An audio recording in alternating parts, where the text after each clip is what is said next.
Hello दोस्तों, कैसे हैं सब लोग। मैं हूं आपका दोस्त अभी सर।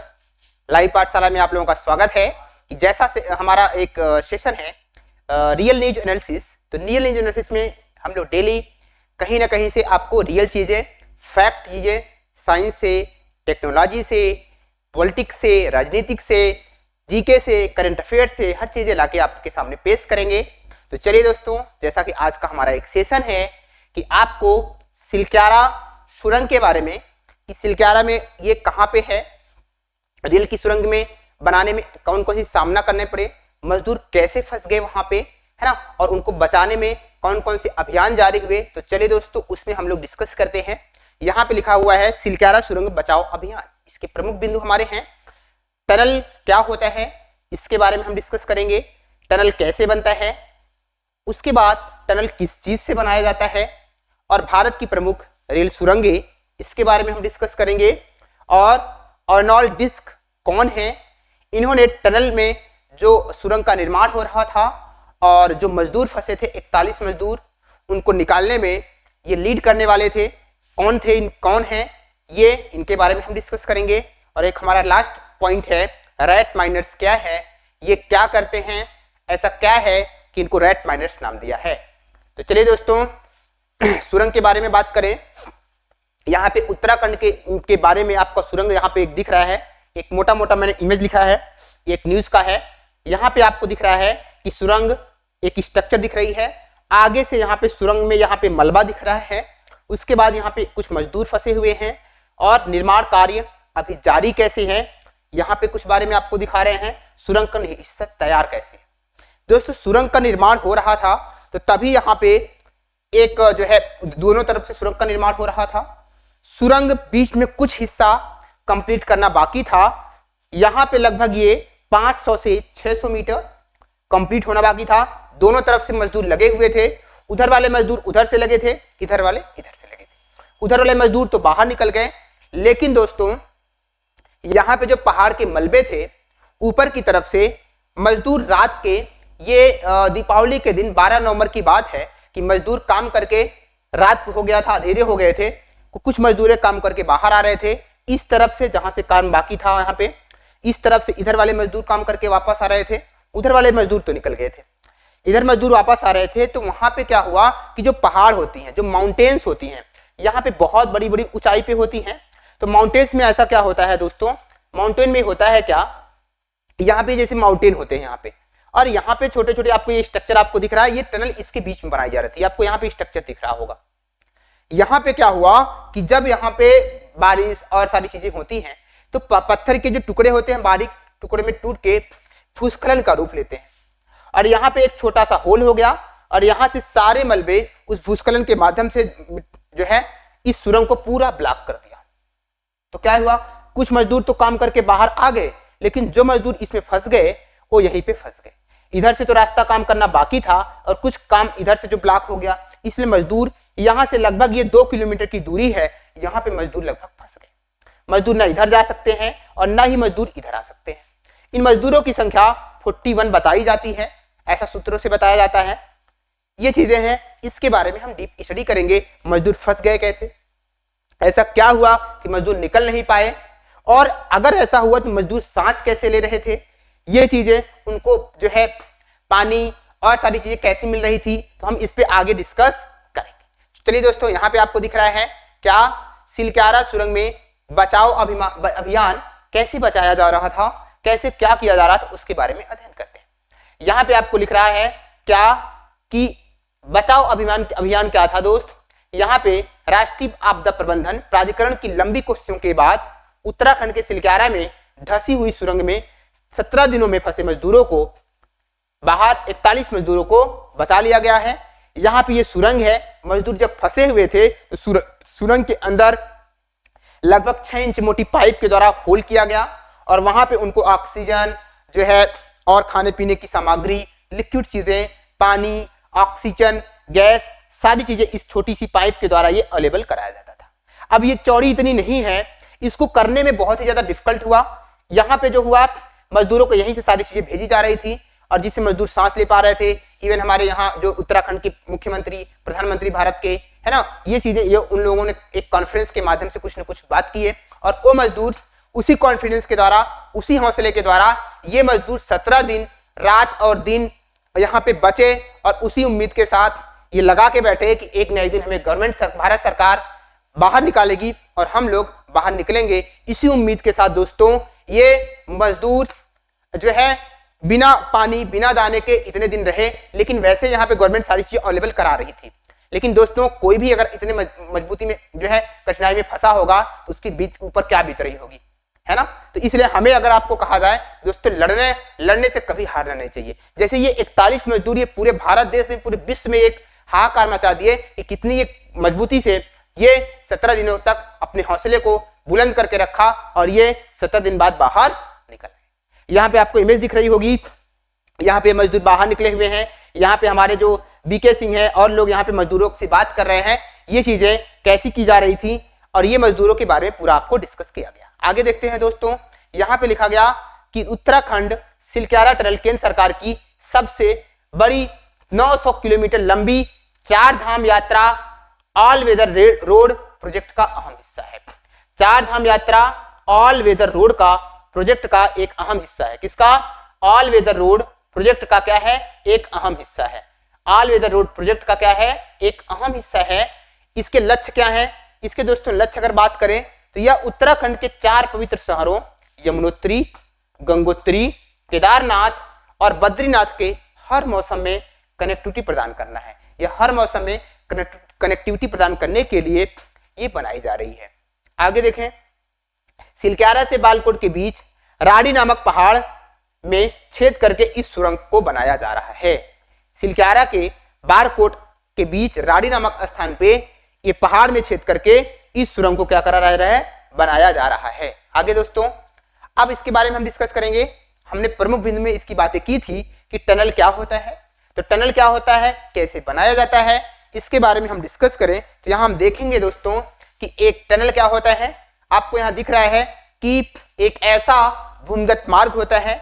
टनल एक ऐसा भूमिगत मार्ग होता है जिसे जमीन की सतह के नीचे मिट्टी या पत्थर खोदकर बनाया जाता है। जमीन या उसके सतह के नीचे मिट्टी या पत्थर खोदकर बनाया जाता है। सुरंग का निर्माण खोदने में विस्फोट के द्वारा मिट्टी, पत्थर, मलबा बनाकर हटाया जाता है, जैसा कि आपको यहाँ पे फिगर दिख रहा है। सुरंग कुछ ऐसे बनाई जा रही है। यहाँ पे एक मशीन आपको जेसीबी दिख रही है, यहाँ पे कुछ मजदूर दिख रहे हैं। सुरंग के अंदर का एक पार्ट में आपको दिखाने की कोशिश कर रहा हूं। चलिए दोस्तों आगे बढ़ते हैं। हम आगे अगर बढ़े तो हमारा आगे का क्या पार्ट है, यहाँ पे आगे है हमारा टनल कैसे बनती है। टनल बनाने की 2 विधियां होती हैं। टनल बनाने की कितनी विधियां हैं दोस्त? 2 विधियां हैं। पहली विधि को हमारा क्या है? ड्रिल और ब्लास्ट विधि, इसको बोलते हैं डीबीएम, ड्रिल और ब्लास्ट विधि। दूसरा हमारा है सुरंग बोरिंग मशीन, इसको बोलते हैं टीबीएम। तो हम दोस्तों डीबीएम के बारे में डिस्कस करेंगे, फिर हम उसके बारे में टीबीएम के बारे में डिस्कस करेंगे। तो हमारा दूसरा आगे क्या है? डीबीएम क्या होता है दोस्तों? डीबीएम क्या होता है? डीबीएम यह चट्टान में छोटा सा छेद करके विस्फोट कराया जाता है। यह ऊंचे क्षेत्रों के लिए बहुत ही ज्यादा उपयोगी होती है। यह ऊंचे क्षेत्रों के लिए बहुत उपयोगी होती है। चट्टानों में छेद करके बनाया जाता है और विस्फोट करने में उपयोग होने वाले जो पदार्थ होते हैं डायनामाइट, इसके अलावा और केमिकल्स और जो है मटेरियल्स यूज किए जाते हैं विस्फोट कराने में। ऐसा इसलिए होता है दोस्तों डीबीएम मेथड, क्योंकि जो बड़े बड़े ऊंचे ऊंचे पहाड़ होते हैं उसमें जो होता है उसमें ऊंचाई पे जो मशीनें होती हैं टीबीएम विधि से जो अगर हम बात करते हैं, इतनी बड़ी मशीनें ऊपर ले जाना बहुत ही डिफिकल्ट होता है। ये जो होती है, ये छोटी मशीनें होती हैं और ये ऊपर जाके चट्टानों पे माध्यम से ये हॉरिजॉन्टल नहीं वर्टिकल होल करती हैं। इसमें यूज करने वाली जो मशीन होती है जैसे आगर मशीन है और आगर मशीन जो होती है ये अमेरिका की टेक्नोलॉजी है, उसके द्वारा ये काम किया जाता है। इसमें इसीलिए इस आगर मशीन का यूज किया जाता है किसमें? टीबीएम को बनाने में।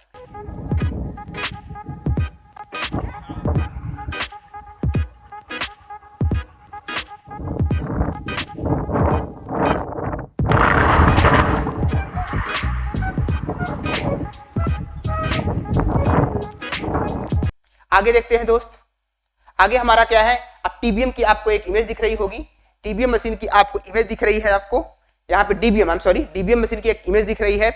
ये हॉरिजॉन्टल तरह से आपको नहीं, वर्टिकल काम करता है। आपको देखो ये बहुत बड़ी आपकी एक लंबाई की मशीन है और ये नीचे की होल करती है पहाड़ों पे जाके, और ये सुरंग बनाने में और चीजों को बनाने में काम यूज किया जाता है। चलिए दोस्तों आगे बढ़ते हैं। आगे हमारा क्या है, टीबीएम का प्रयोग। दूसरा जो हमारी तकनीकी है वो क्या है, टीबीएम। टीबीएम का प्रयोग कहां होता है, टीबीएम होता है मशीनों के माध्यम से सीधे खुदाई की जाती है। कैसी खुदाई की जाती है, सीधे खुदाई की जाती है।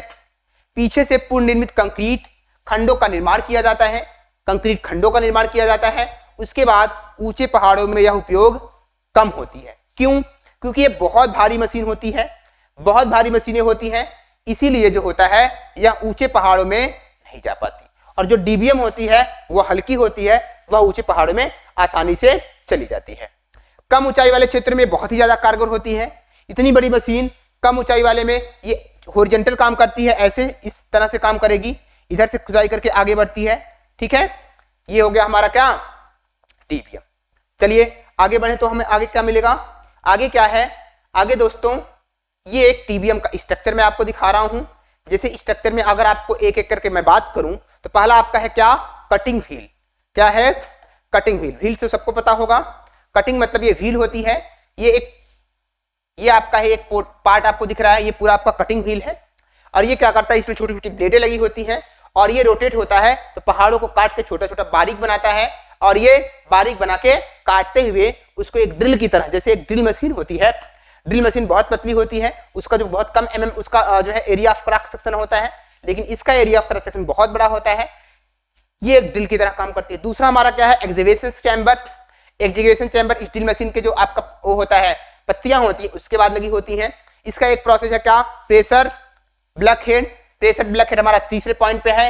ये एक ऐसा प्रेशर का काम करता है जिससे हमारी पत्तियों को ये आगे की तरफ पुश करता है। आगे हमारा क्या है, ट्रस्ट जो है आपका एक सिलेंडर होता है, ये एक ट्रस्ट सिलेंडर होता है, ये भी आपका प्रेशर रिजेक्ट करता है, आपका चौथा वाला पार्ट है। पांचवा इसके पार्ट है आगर कन्वेयर। आगर कन्वेयर हमारे पांचवें पार्ट पे है। ये भी आपको एक होल नुमा स्ट्रक्चर होता है, यहाँ से जो चीजें रोटेट होती हैं, जो आपकी पथरीले वाली चीजें होती हैं, वहां से ये चीजें होल करता है और इसको जो है छोटे छोटे बारीक कणों में बना देता है। 6 वाला पॉइंट हमारा क्या है, यह है इरेक्टर। इरेक्टर हमारा यहाँ पे होता है, मशीन के एक एक पार्ट को मैं आपको डिफाइन कर रहा हूं। उसके बाद हमारा होता है सेगमेंट। सेगमेंट जो होता है इस मशीन का एक पार्ट पूरे पार्ट से जोड़ के ये बनाया जाता है। चलिए दोस्तों आगे की तरफ हम बढ़े। तो आगे हमारा क्या है, इसी मशीन का स्ट्रक्चर में अगर आपको दिखाऊं तो कुछ इस तरह से होती है टीबीएम टेक्नोलॉजी। यहाँ पे आपका होता है कटर हेड। कटर हेड आपका दिख रहा है। फ्रंट सील, फ्रंट सील आपको यहाँ पे दिख रही है, जो एक ऐसी सील्ड होती है जो इसको यहाँ पे पुल करने का काम करती है, यहाँ पे इसको मजबूती का काम करती है। आगे लिखा है मेन ट्रस्ट सिलेंडर। ये एक सिलेंडर होता है जो इस जो है फ्रंट सील्ड से जुड़ी होती है। उसके बाद आपका है टॉर्क सिलेंडर। जो है टॉर्क सिलेंडर जो होता है इसका सब सिलेंडर होता है जो इसको सपोर्ट का प्रदान करते हैं। उसके अलावा होता है टेलीफोनिक सील्ड। ये एक बहुत बड़ी सील्ड होती है जो काफी दूर तक जुड़ी होती है। उसके बाद हमारा होता है ग्रिपर सूज।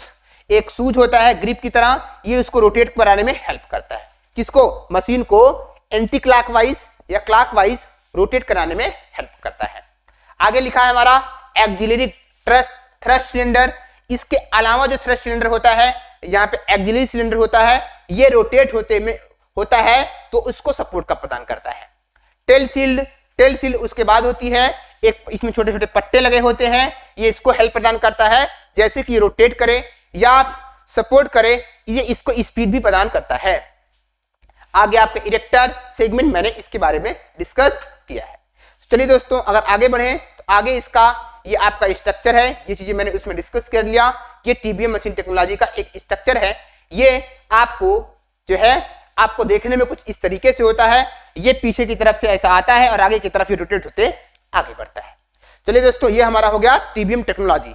इसका एक स्ट्रक्चर अगर आपको दिखाएंगे, आगे कुछ अलग से इसके बारे में वीडियो बनाएंगे कि टीबीएम मशीन कैसे काम करती है ना, इसका आपको चीजें कैसे काम करती है, आपको अगले वीडियो में या किसी दिन मैं आपको इसके बारे में डिटेल से बताऊंगा। अभी केवल इसका मेन इंट्रोडक्शन में आपको बता रहा हूं, केवल इसके बारे में हमें समझना है। आगे क्या है हमारा, टनल किस चीज से बनी होती है। टनल जो है हमारी किस चीज से बनाई जाती है? सुरंग के निर्माण में जो टनल होती है इसको हिंदी में सुरंग बोलते हैं। इसके निर्माण में कंक्रीट प्रीकास्ट मेहराब का उपयोग किया जाता है। आवश्यकता अनुसार जमीनी समर्थन के साथ साथ एक खाई खोदी जाती है और इसमें सुरंग का निर्माण किया जाता है। सुरंग में यथासंभव कंक्रीट प्रीकास्ट की होती है और शुरुआती दिनों में इसमें ईंटों का प्रयोग किया जाता है। जैसे पुराने जमाने में जो हमारे जो पुल बनते थे या ओवरब्रिज बनते थे या चीजें बनाई जाती थी उसमें ईंटों को ही बनाई जाती थी, ईंटों का यूज किया जाता है और इसमें भी ईंटों का यूज किया जाता है। उसके बाद उस ईंट को क्या करते हैं, जो खाई खोदी जाती है उसको सावधानी पूर्वक भर दिया जाता है और सतह को दोबारा स्थापित किया जाता है, जिससे उस सुरंग में आगे के काम जारी होता है। दोस्तों आगे की तरफ अगर हम देखें तो आगे की तरफ हम देखें दोस्त तो आगे हमारा क्या है, आगे हमारा ये है जो मैंने यहाँ पे डिस्कस किया था, टनल जो कौन कौन सी चीजें उसमें लगती हैं उसको डिस्कस किया था। जैसे प्रीकास्ट, कंक्रीट, प्रीकास्ट मेहराब, ये क्या क्या उसके पार्ट हैं, इसके पार्ट के बारे में आपको दिखाऊं। यहाँ पे आपको दिख रहा है ये हमारा प्रीकास्ट मेहराब है। ये छोटे छोटे जो कंक्रीट होते हैं, जो हमारे सीमेंट होते हैं, केमिकल्स होते हैं, हाई क्वालिटीज के और बहुत सारी चीजें मिला के ये मेहराब बनाया जाता है और इसी स्ट्रक्चर को, छोटे छोटे स्ट्रक्चर को एक रिंग नुमा स्ट्रक्चर बनाया जाता है। इसमें छोटे छोटे होल किए गए होते हैं, दिख रहा है आपको, इसमें आपको एक देखो छोटे छोटे होल किए गए हैं और इसी होल के माध्यम से एक मेहराब को दूसरे मेहराब को जोड़ दिया जाता है। जैसे यहाँ पे देखो आपको छोटे छोटे होल दिख रहे हैं, यहाँ पे छोटे छोटे होल हैं, ये होल हैं। जब इसको यहाँ पे लाया जाता है छोटे छोटे पार्ट में, इसको जोड़ दिया जाता है। इसको कैसे जोड़ा जाता है दोस्त, यहाँ पे इसका अगर पार्ट में दिखाऊं, एक पार्ट हमारा यही है प्रीकास्ट मेहराब का। इसको जब जोड़ोगे 1 2 3 इस तरीके से बहुत सारे मेहराब एक रिंग नुमा स्ट्रक्चर बनाते हैं और ज्वाइन इसलिए किया जाता है छोटे छोटे खंडों में कि यहाँ पे जो प्रेशर हो, जो फोर्स अप्लाई हो, ये उसको सहन कर सके, उसको सरवाइव कर सके।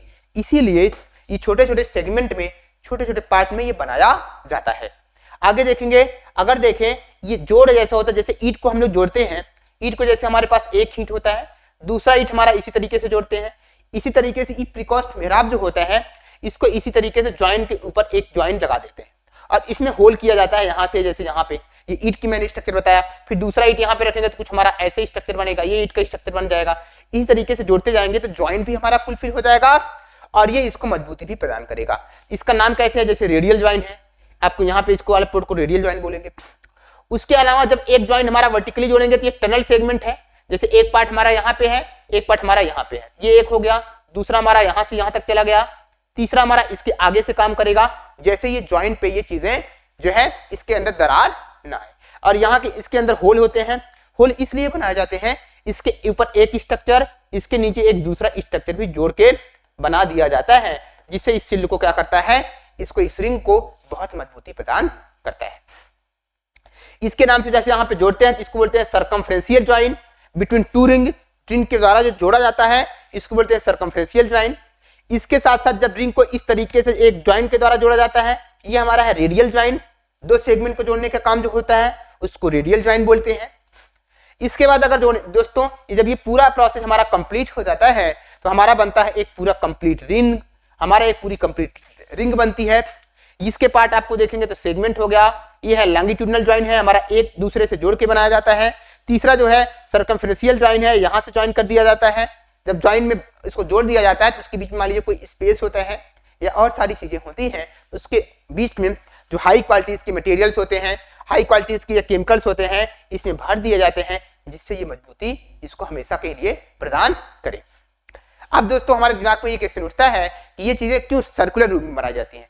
सर्कुलर दोस्तों इसलिए बनाई जाती हैं क्योंकि जो इसके ऊपर एग्जर्ट होता है प्रेशर, जैसे ये मेहराब है ना, इसको मेहराब नुमा क्यों ऐसे बनाया जाता है। पुराने जमाने में आप लोग देखे होंगे, पुराने जमाने में जो पुल बना करते थे ये ऐसे राउंड नुमा बनते थे। ऐसे क्या बनाए जाते थे दोस्त, राउंड नुमा बनाए जाते। ऐसा इसलिए इसके ऊपर से कोई चीज गुजरे तो यहाँ पे जो फोर्स अप्लाई होता है एफ, ये एफ इधर भी डिवाइड होता है, F1 F2 F3 सेगमेंट में डिवाइड होता है। सेगमेंट क्या हो जाए दोस्त, डिवाइड हो जाए। ये F1 F2 और ये ऐसे अलग अलग पार्ट में क्या हो जाए दोस्तों, डिवाइड हो जाए। तो जिससे ये फोर्स क्या होता है, हमारा एक जगह ना काम करके हर जगह काम करेगा। इसीलिए ये रिंग इसलिए बनाई जाती है कि हर जगह काम करे, ये बहुत मजबूत इसीलिए होती है। आगे अगर हम बात करते हैं, जब हमारे ये पूरा रिंग कंप्लीट होता है तो ये आपको देखो एक कलरफुल दिख रहा है, जो आगे आपको दिख रहा है टीबीएम एडवांसिंग, आपके पैकिंग मटेरियल है, इसके प्रिकास्ट सेगमेंट है, इसके बारे में मैंने डिस्कस किया, देखो कई लेयरों में बना होता है। हाँ, ग्राउट होल होते हैं, है ना, बेल्ट पैकिंग होती है, इसके अलग अलग चीज को मैं दिखाएंगे। यहाँ पे जो होती है एक दूसरे से ज्वाइन करके बनाते हैं, इसको बोलते हैं की सेगमेंट। इसको मैंने आपको बताया था लैंगिट्यूडनल ज्वाइंट होती है, जब एक जो है ये एक मेहराब दूसरे मेहराब से जोड़ा जाता है, इसको बोलते हैं लैंगिट्यूडनल ज्वाइंट। फिर उसके बाद होता है ट्रिपल ज्वाइंट होती है, जहां से 1 2 3 ज्वाइंट एक दूसरे से होती हैं। जैसे एक हमारा आपको दिख रहा है ये वाली ज्वाइंट, दूसरी आपकी ये वाली, तीसरी ये वाली, इसको बोलते हैं ट्रिपल ज्वाइंट। अगर आपको एक मेहराब दूसरे मेहराब के इस तरीके से जुड़ेगा, सेगमेंट रिंग होता है। अब सर्कमफ्रेंस रिंग, और ये हमारा आपके बारे में मैंने बता दिया। और पूरे एडवांसमेंट को बोलते हैं टीबीएम एडवांसिंग, और इसी को बोलते हैं टीबीएम टेक्नोलॉजी, इसी को बोलते हैं टीबीएम टेक्नोलॉजी। चलिए दोस्तों, उम्मीद करते हैं ये चीजें आपको समझ में आ गई होंगी। ये चीजें अगर आपको समझ में आई होंगी तो हम आगे बढ़ते हैं। आगे जब हमारा पूरा रिंग इस तरीके से तैयार हो जाता है, आपका हमारा सेगमेंट कुछ इस तरीके से दिखेगा।